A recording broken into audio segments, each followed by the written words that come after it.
Gracias por continuar junto a nosotros en la primera emisión de Informa TVX. Nos encontramos en el segmento de entrevista, martes 8 de agosto. Como le he anticipado, ya está conmigo Antonio Martínez Uribe, docente universitario, analista de temas políticos e internacionales, y con él vamos a hacer un panorama internacional. Particularmente vamos a hablar de las condiciones políticas en Venezuela. Tony, qué gusto volvernos a encontrar en Informa TVX. Bienvenido.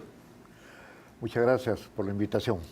Gracias por estar con nosotros esta mediodía, Tony. Me gustaría que iniciemos la entrevista con este punto. Los medios de comunicación exponen todos los días lo que ocurre en Venezuela. Configuran y construyen quiénes son los protagonistas de lo que ocurre en dicho país, pero también etiquetan quiénes son los buenos, quiénes son los malos y quiénes son los tiranos y quiénes son los liberadores. Ahí nos ponen una figura los medios de comunicación, pero desde una perspectiva académica, de una perspectiva analítica, Tony, ¿qué elementos debemos tener en cuenta? ¿Qué aspectos deben de tener en cuenta los amigos y amigas que nos sintonizan en este momento para comprender un poco mejor lo que está ocurriendo actualmente en Venezuela? Bueno, fíjese que yo lo que creo es de que nuestros países, incluido nuestro país, El Salvador, está empeñado en construir una democracia. ¿Qué significa construir un Estado de Derecho? ¿Verdad? Entonces, en Venezuela igual, en toda América Latina. Entonces, ¿cómo se construye un Estado de Derecho? ¿Cómo se construye una democracia? Yo en lo personal creo de que un aspecto fundamental es que la democracia, desde el punto de vista teórico, ¿verdad?, de la política, se construye sobre la base del consenso, es decir, sobre la base de grandes acuerdos entre las élites políticas, de derecha, de izquierda, de centro, ¿verdad? O sea, la democracia no puede ser impuesta por la fuerza, ni tampoco puede ser defendida por la fuerza, sino que lo importante es que construyamos democracia sobre la base de la negociación política para construir más y más democracia, más participación social, más participación popular, en el que incluso es un proceso que las mismas minorías tienen derecho. No es cierto que la mayoría manda a la minoría. La mayoría es importantísima, pero las minorías en democracias avanzadas también tienen sus derechos. No podemos decir, pues la minoría no cuenta. Tiene que ser incluida en el proceso democrático. Y existen países que funcionan así, como por ejemplo Suiza, como por ejemplo Suecia, Dinamarca, que son los países, en mi criterio, más avanzados. Entonces, un elemento que preocupa en el caso venezolano es la fuerte injerencia de los militares en el proceso político. Esto a alguna gente no le gusta que se diga, ¿verdad? Pero el proceso latinoamericano ha sido planteado a lo largo de la historia por la injerencia de los militares en la vida política. O sea, los militares son el balance. ¿A qué lado se inclinan los militares? ¿Hacia un lado o hacia otro? Por eso es que los grupos de poder tratan de tener influencia sobre las Fuerzas Armadas de los militares. Eso supuestamente, como dicen muchos analistas, había terminado. Es decir, ya los militares ya no deben de participar en la política. Es decir, ellos están en sus cuarteles viendo las amenazas externas, las amenazas militares externas, si es que éstas hubieran, ¿verdad? Porque por eso se justifica el aparato militar. Pero en nuestros países, lamentablemente, la Fuerza Armada ha servido para reprimir a los pueblos. Esa es nuestra propia historia. Y yo siempre insisto que nuestros acuerdos de paz de 1992 dieron una reforma fundamental, que fue separar la seguridad pública de la seguridad militar, ¿verdad? Esa separación. Eso fue lo que estableció el acuerdo de paz, que fue un gran logro, que implicó la reforma del régimen político en nuestro país. Y estábamos muy orgullosos de eso, ¿verdad? Sin embargo, eso no se cumplió nunca en nuestro país. En Venezuela, obviamente, no se ha producido esa reforma, ¿verdad? Nunca se ha producido esa reforma. En algunos países como Chile, los militares siguen controlando la seguridad pública y la seguridad nacional.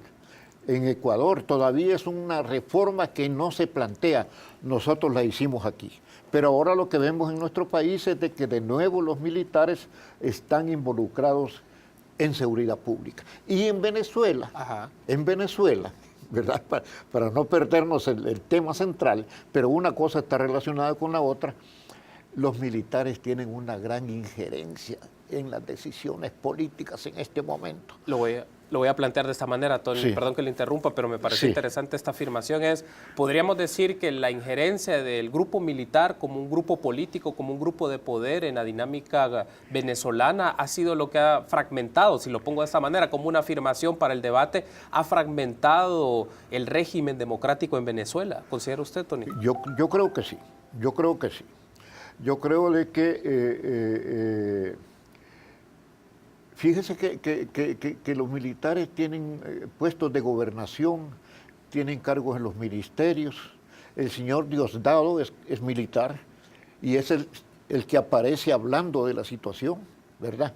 Y el hecho que se haya dado esta rebelión, que ellos no quieren reconocer que fue rebelión de hace unos días, es que hay ahí un problema serio, ¿verdad?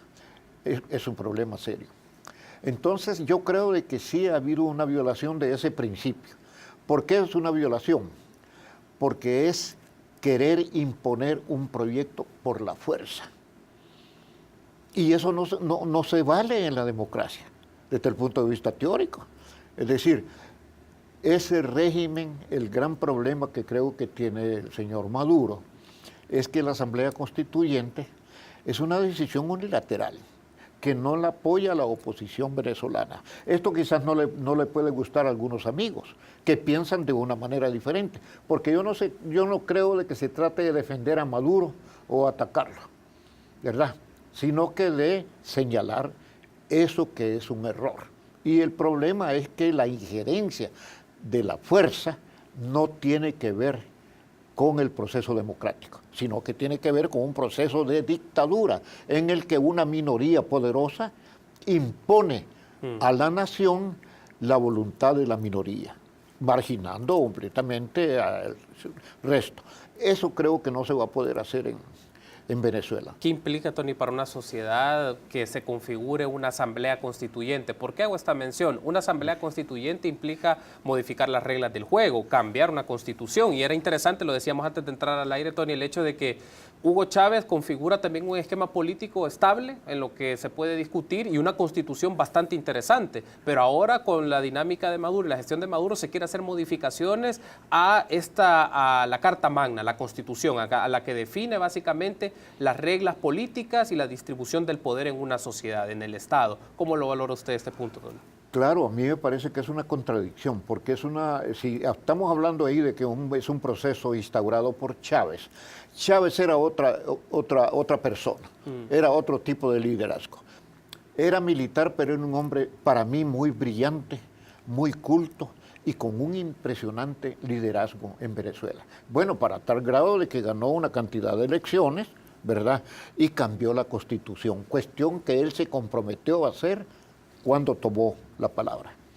Yo tengo la Constitución de Venezuela y Chávez la mostraba cada rato. Cada vez esa Constitución se muestra menos en Venezuela. Maduro dice, quizás se ha dado cuenta de ese problema, de que van a dejar casi igual la misma Constitución y solo van a cambiar algunas cuestiones. Pero entonces, ¿por qué cambiar una Constitución cuando no tiene ni siquiera 20 años de haber sido aprobada? ¿Verdad? Nosotros acá tenemos una Constitución de ya más de 30 años, ¿verdad? 35 quizás, y todavía no queremos cambiarla, porque la Constitución nuestra, vista en su texto, es una buena Constitución, a pesar que la aprobó una Asamblea Legislativa dominada por Arena, y una Asamblea Legislativa con la presidencia del señor Roberto Daguizón. Pero hoy todos defendemos esa Constitución. Pero algunos dicen que es una Constitución socialdemócrata. Y la de Chávez es todavía más avanzada, con el elemento de que Chávez, siendo militar, no hacía la separación de seguridad pública y seguridad nacional. Cuestión que nosotros hicimos, y eso fue una cuestión muy importante. Pero no lo pudimos implementar. Entonces ahora, por ejemplo, se dice de que la Fuerza Armada de El Salvador tenía un dato por ahí de que Venezuela tiene más generales que los Estados Unidos, 2.000 generales, y en Estados Unidos solo son 900. En Estados Unidos, que es un gigante militar. Entonces ahí yo creo de que ha habido mucha prebenda, mucho privilegio para los militares. Y a la hora de la defensa del poder, lo que se defiende son privilegios. Son privilegios. Ahora bien, yo creo de que ese es un... Vamos a ver qué pasa. Vamos a ver qué pasa. Pero a mí me parece que debería haberse mantenido el respeto a la Constitución de Chávez, y no me parece que haya sido una solución muy inteligente de parte del Maduro y su grupo de poder decir que se va a convocar a una constituyente. Yo dije, pero ¿cómo? ¿Se va a crear una nueva constitución? Ya no va a valer la Constitución de Chávez. Observemos entonces qué es lo que va a pasar con esa nueva constitución. Si incorporamos un aspecto internacional al análisis, Tony, me llama la atención esto. Diversos países han tomado como la postura no reconocer los resultados de la elección para la configuración de una asamblea constituyente, y entre los datos más recientes es el Mercosur decide una suspensión política de Venezuela, pero también se ha tenido un posicionamiento bastante fuerte, beligerante, del secretario general Almagro de la OEA. Me gustaría incorporar ese elemento en el análisis. ¿Cómo ve usted esto, Mercosur y la OEA, respecto a lo que ocurre en Venezuela? Es que lo que pasa es de que quizás nosotros no hemos entendido que hemos entrado a un juego democrático, ¿verdad? Y que hay que respetar las reglas del juego democrático.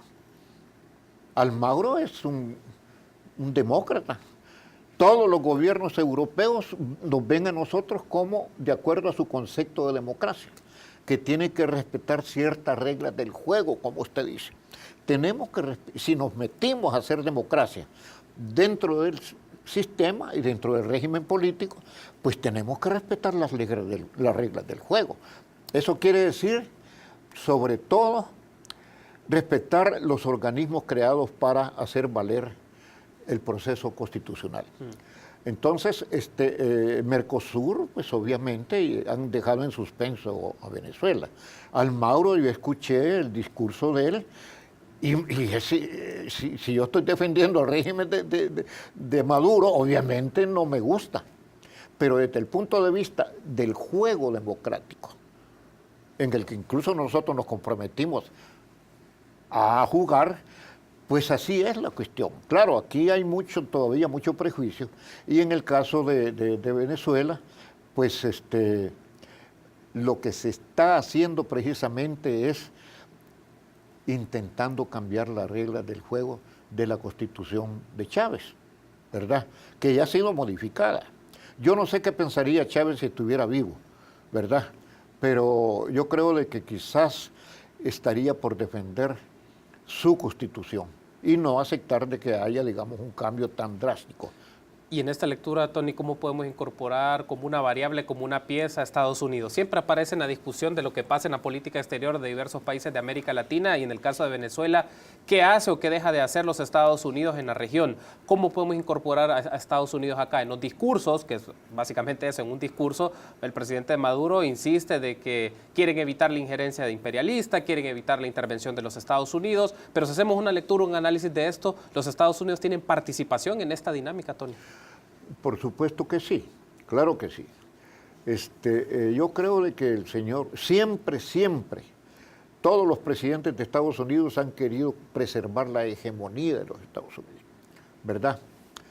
Por ejemplo, el señor Ronald Reagan, después de la Revolución Cubana y después de la Revolución Nicaragüense en el 79, se retiró diciendo, Ronald Reagan, en mi mandato no ha triunfado otra revolución, ¿verdad? Y era cierto, porque ahí en esta isla, la pequeña isla no tengo el nombre ahí, derrotó ese proceso. Eso era una isla pequeña. Entonces ellos siempre han tenido injerencia en nuestro país, eso no es nuevo. Lo que pasa es que yo creo que ahora la injerencia de los Estados Unidos es mucho más descarada, es mucho más abierta, ¿verdad? Antes era como mucho más diplomática, digamos, pero no tanto. porque han habido intervenciones militares de los Estados Unidos en Chile, en Cuba, en la República Dominicana, en Guatemala y aquí también. Los Estados Unidos aquí gastaban $1 millón diarios para derrotar a la guerrilla. O sea, es una cuestión antigua. Ahora bien, el problema es de que el señor Fukuyama, el pensador de los Estados Unidos, cuando cae la Unión Soviética, es un gran aparato, es un gigante. La Unión Soviética, con todos los estados asociados a la Unión Soviética, era un gigante con recursos naturales impresionantes. Y a pesar de que se dispersó la Unión Soviética y quedó solo Rusia, Rusia sigue siendo un gigante muy importante en la vida política internacional. Y con Putin aparece todavía como con más relevante. Entonces, ¿qué pasa? Y en América Latina hay también procesos políticos democráticos. En Venezuela, Evo Morales, por ejemplo, etc. Entonces resulta que eso ha significado la pérdida de control del continente americano, que para siempre los Estados Unidos consideraron que América, para los americanos. El hecho es de que se llaman americanos, cuando americanos somos todos. A mí no me gusta esa cuestión de los americanos, porque usted es americano del centro, los otros americanos del sur, los otros son americanos del norte, porque ellos consideran de que el continente les pertenece. Lo que pasa es que se le ha estado saliendo de las manos. Entonces ellos con esta nueva política, con el señor Trump a la cabeza, aunque yo diría que la señora Hillary Clinton estaría haciendo algo peor que Trump, aunque aquí se dice lo contrario, pero la ventaja de Trump es que está hablando pelado, como decimos nosotros. Él quiere recobrar la hegemonía de los Estados Unidos en el mundo. Y entonces en Venezuela dicen que Maduro se mantiene gracias a Trump. Alguna gente dice eso, porque resulta que ahora Venezuela no es solo el problema del petróleo. Venezuela, estamos escuchando ahora que tiene una riqueza en diferentes metales preciosos, ¿verdad?, que sirven para crear armamento. Venezuela. Entonces es un tema de pelear por recursos estratégicos, por el agua. Venezuela es rica en agua, está Brasil, ¿verdad? Entonces yo creo que esta es una injerencia que no debemos de extrañarnos. Lo que sí debemos de hacer es mejorar nuestra política internacional, romper la dependencia de los Estados Unidos. Venezuela puede ser un país independiente, pero ese hecho de ser independiente no le gusta al gran imperio de los Estados Unidos, no lo permite. Tenemos que hacer una pausa, Tony, pero al regresar me gustaría hacer un análisis de lo que piensa de la postura del gobierno salvadoreño y del FMLN respecto a lo que ocurre en Venezuela. Permítanos una pausa, volvemos en minutos.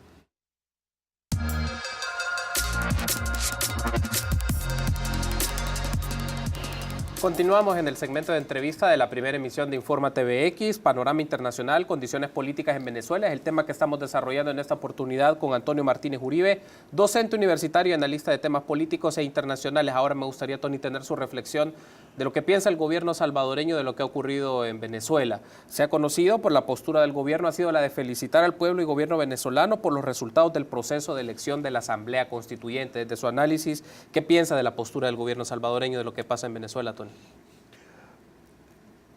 Bueno, yo creo de que eso es parte de que la izquierda, yo vengo de la izquierda, conocimos de solidaridad internacionalista, ¿verdad? O sea, en cierta forma tenemos que ser solidarios con aquellos procesos que nosotros consideramos que son revolucionarios. Así se explica.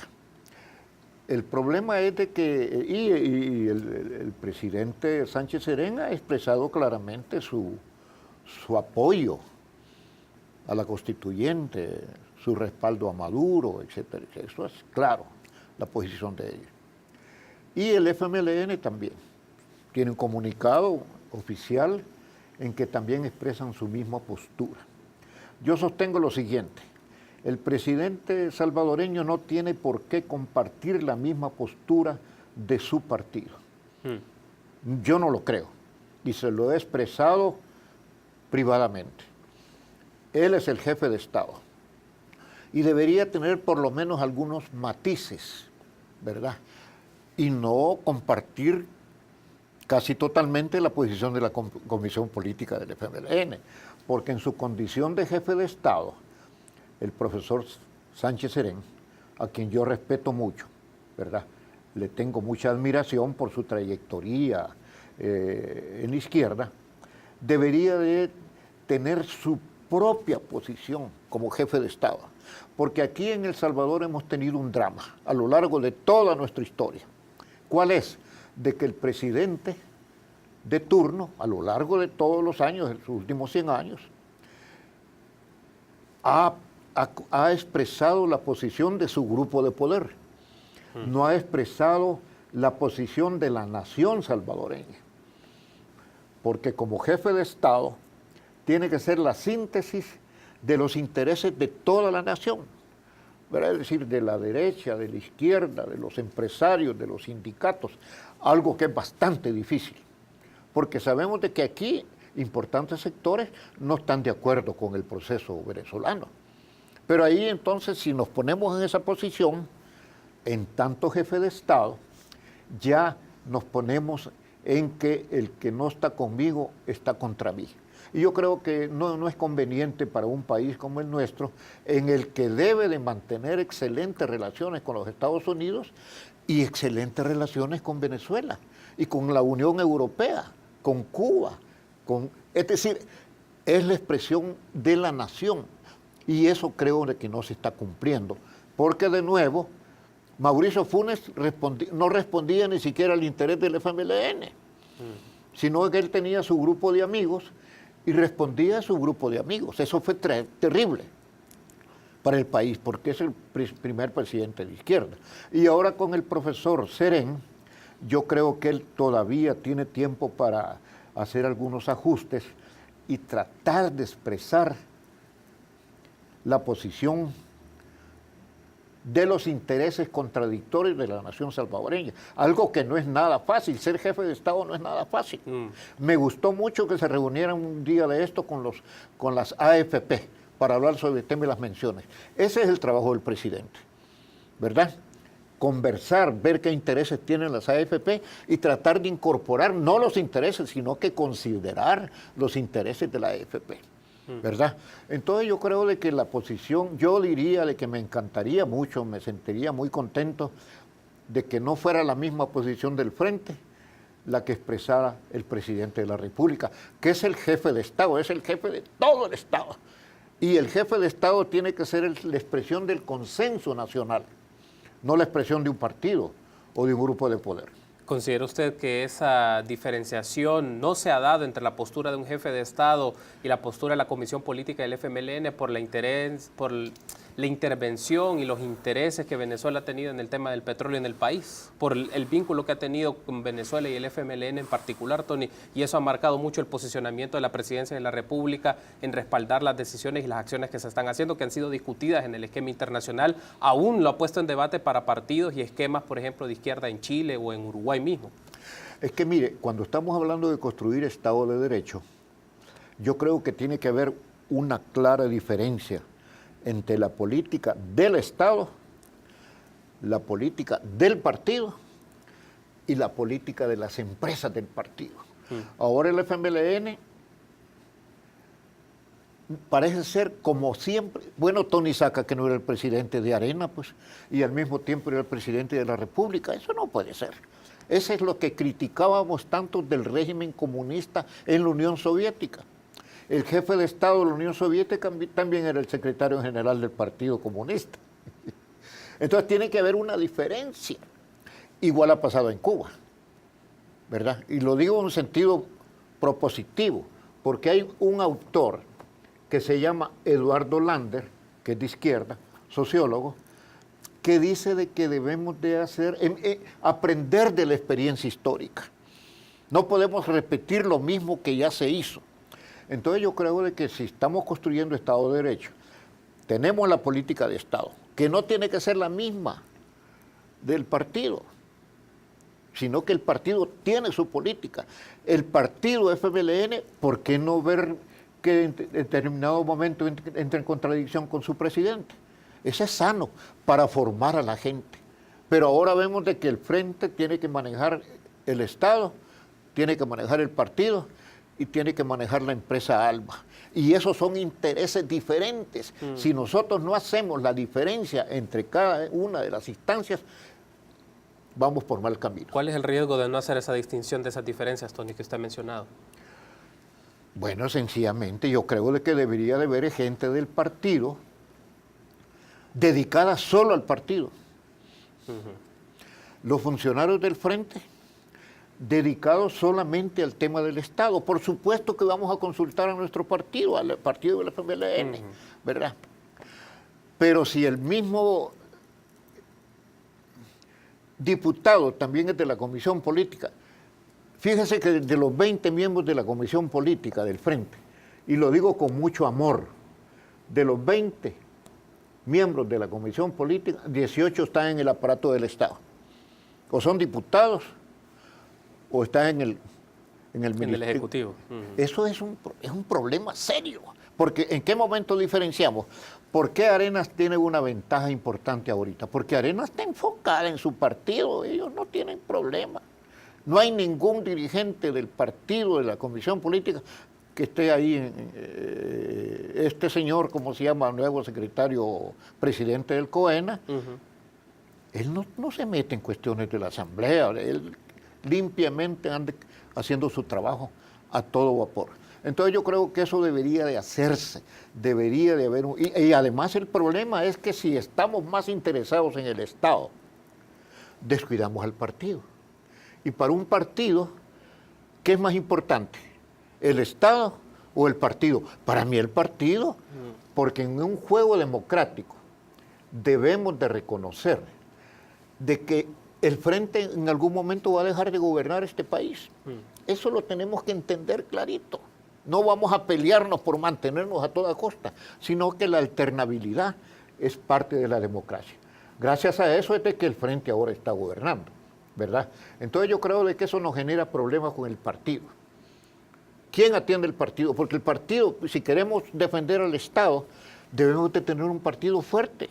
Igual se lo diría Arena o cualquier partido, pero debería de haber la diferencia y ser una fuerza crítica a la gestión del gobierno. Ya se ven síntomas de gente de las bases sociales del Frente que están haciéndole crítica al gobierno, al presidente, y le han dicho, quite a este ministro, quite a este otro, porque están haciendo una política que no conviene al pueblo. En el tema de la extinción de dominio, en el tema de los fondos de pensión, gente de la base del partido le estuvo pidiendo al presidente que vetara esas leyes. Estoy mencionando gente del Frente para no mencionar a la otra gente que le pueden decir, pero ¿cómo vamos a hacer caso a la derecha? La derecha de repente algunas veces puede tener razón, porque nosotros tenemos este vicio. Si lo dice Arena, estamos en contra de Arena. Si lo dice el Frente, estamos en contra del Frente. No tenemos la capacidad de hacer la síntesis y reconocer que por lo menos en esto vamos a compartir. De tal manera de que eso es lo que nos permite estar en esta dramática situación de polarización. Hay un aspecto, Tony, que me llama la atención. ¿Qué lecciones debe de aprender o retomar el gobierno de la República, pero también el FMLN de lo que está pasando en Venezuela? ¿Qué debe de aprender de lo que está ocurriendo ahí? Mire, lo primero diría yo es que hay que elevar la capacidad de consenso. Y quizás, que yo se lo recomendaría aquí, el control civil democrático de los militares. Porque no que los militares es el cuerpo armado del país. Sí. ¿Qué pasó en el pasado? Que los militares no tenían control y sus armas las volvieron en contra de su propio pueblo, ¿verdad? La violencia de aquí del FMLN no nació de la nada. El FMLN se creó después, surgió como una respuesta rebelde ante la violencia del Estado, concretamente de los militares. Entonces yo creo de que en este momento debemos de ver de que debemos de tener un control civil democrático de las Fuerzas Armadas y de la Policía Nacional Civil, pero yo creo que la Policía Nacional Civil está mejor ubicada. Pero ¿cuál es el riesgo de que esté involucrada la Fuerza Armada con la Policía Nacional Civil? La militarización de la Policía Nacional Civil. Si la Policía Nacional Civil se creó como un cuerpo civil, pero vemos cada vez de que los militares tienen más injerencia en el control de la PNC, lo cual sería muy, muy, muy negativo, ¿verdad? Porque están militarizando la seguridad pública como quisimos superar ese problema en el pasado. Cierro con esto, Tony. El Salvador se podría ver reflejado en lo que pasa en Venezuela, un efecto del espejo. Es decir, El Salvador se ve y podría reflejarse lo que está pasando en Venezuela, en nuestro país, ¿o exagero demasiado? Bueno, es diferente. Fíjese que aquí el problema de Venezuela es un país muy rico. Bueno, el petróleo, aunque ahora no tanto. Les decía yo, el agua. Es decir, ellos están también peleando por los recursos naturales de ese país, ¿verdad? Que tenemos estudios de que hay titanio, por ejemplo, metales carísimos. Aquí nosotros lamentablemente no tenemos esos recursos y somos un país muy pequeño. A la par de los Estados Unidos, Venezuela es pequeño, 1 millón de habitantes contra 9 millones. Ahora bien, algunos dicen de qué va a pasar en Venezuela. Vamos a pasar de un imperialismo norteamericano a un imperialismo ruso, porque Rusia está muy involucrada en la cuestión venezolana. No tanto digo yo que Putin, que para mí es un gran jefe de Estado, quiera defender a Maduro, sino que Putin lo que está viendo es los recursos naturales de Venezuela, que los necesita Rusia para su propio desarrollo, igual China, ¿verdad? Entonces yo creo que nosotros, ¿qué es lo que tenemos? Tenemos muy poco que ofrecer, por no decir casi nada. Entonces yo creo que nosotros deberíamos de defender la dignidad y educar a nuestro mejor recurso, Carlos, que es la gente, los estudiantes. Tenemos estudiantes que necesitan una formación excelente, con conciencia social y con capacidad técnica para resolver y proponer soluciones de nuestro país. Perfecto, Tony. Quiero agradecerle por habernos acompañado y hacernos esta lectura, este análisis de lo que ocurre en Venezuela. Estuvo con nosotros Antonio Martínez Uribe. Gracias por haber estado, Tony. Muy buenas tardes. Muchas gracias. Gracias a usted por habernos acompañado. Permítanos una pausa. Volvemos en minutos.